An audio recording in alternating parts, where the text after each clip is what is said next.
like I had to kind of trick my parents to let me watch it because for a kid, it could be a little risque. It could be a little risque, and my parents are very conservative. So I'm sure Peter was holding his breath. I think Ava Gabor wasn't Ava Gabor on there.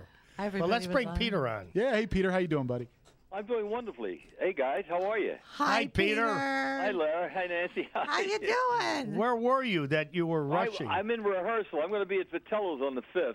Oh, again? Oh, at we saw you there. It was fabulous. I'm doing a new act with two girls, Carol Welsman and Calabria Foti, and we're in rehearsal. We're doing an evening. It's called And Then She Wrote. It's an evening of women songwriters, and it's very intense. There's like over 40 tunes, and they're choreographing it, a whole thing. And so we were at Screenland rehearsal. That's where we were, and I drove home like a crazy person. Well, I'm glad we got to talk more about this, and I want to go. So how do I book a table now? I guess you just call Vitello's, but I think, Larry, it's sold out, but I'm not sure. What?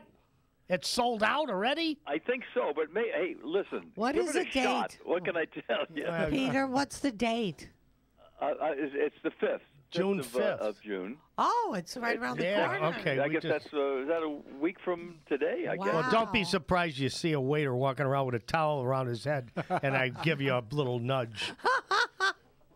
Anyway, so Peter. Yeah.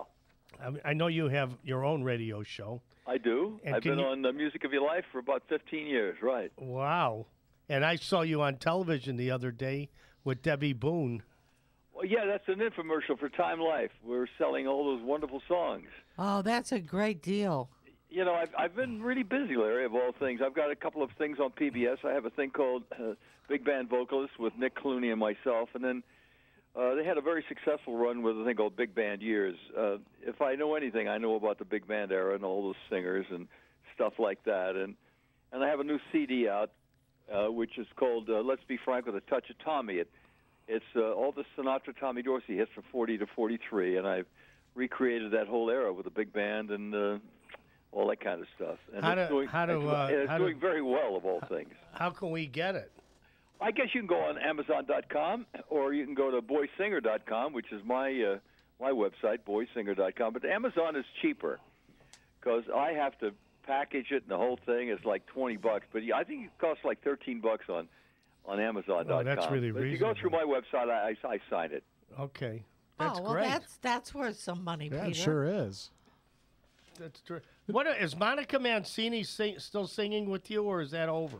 No, but she was with me for about 5 years. I had a group called Chapter 5, and we travel all over. And in those days, we could play Vegas like 26 weeks a year, and that was Monica's first job, and that's many, many years ago. And there was also a boy with my group called Richard Page, who went on to become a big rock and roll star. He had a group called Mr. Mister. Oh, yeah. Wow. And he's written so many hit songs and things, and it was a very talented, 5 young, very talented kids. And but I see Monica. In fact, Monica's going to be at the show on the 5th. Well, I'm going to do my best. I don't want to bore our listeners of how I'm going to go about getting my tickets. Maybe I should call Lori Marshall. Call Lori Marshall. She'll help you out. I don't really know. I just do these dumb things, and but it should be a fun evening. You were there the last time I was there. I was there with Mike Connors, you with Mike and Nancy and Mary Lou. Yes. Yeah, we had a great time. And Peter, you're wonderful. I mean, if people love guys like Steve Lawrence, Sinatra, they love Peter Marshall. Oh, you're the best. Yeah, and I would imagine, did you do musical Broadway shows? I've done a lot of Broadway. After Squares, I did a show called Fantasy for NBC, and then I went back to New York, and I did the National Company of La Cage aux Folles. I did it for 3 years. I did the National Company, and I went to New York a year at the Palace. Wow. And then I started on Broadway many times, and I've done a lot of national companies. And, you get so categorized in this business. I got the game show. I had been on Broadway with Julie Harris for a year or so, and I came back, and they offered me this game show, and I thought it was a 13-week job.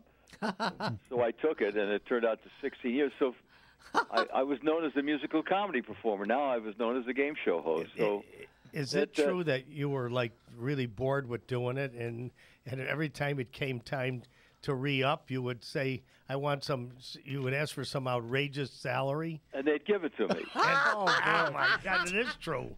Take a tip from Peter Marshall. That's I wanted great. to go back to New York, you know.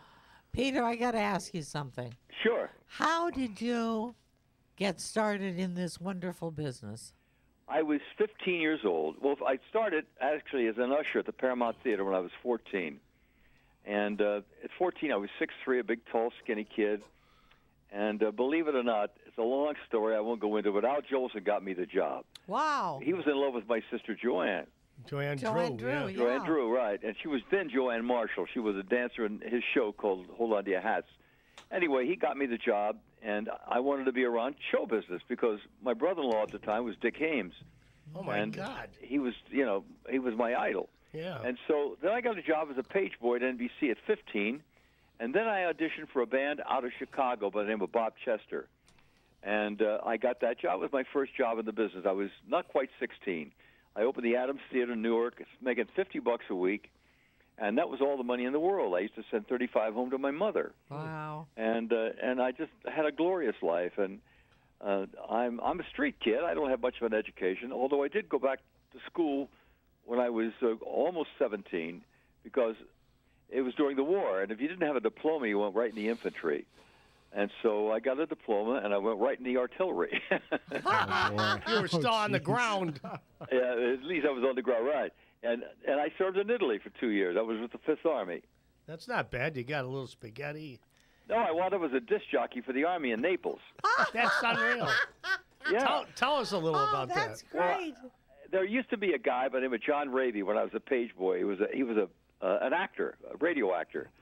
And now they're going to ship me to Manila because we're going to invade Japan because now the war's winding down in Italy. Mm-hmm. I'm walking down via Rome and Naples, and I hear my name, which is Laycock, or Laycock. Hey, Laycock. And it's John Raby, and he's a captain.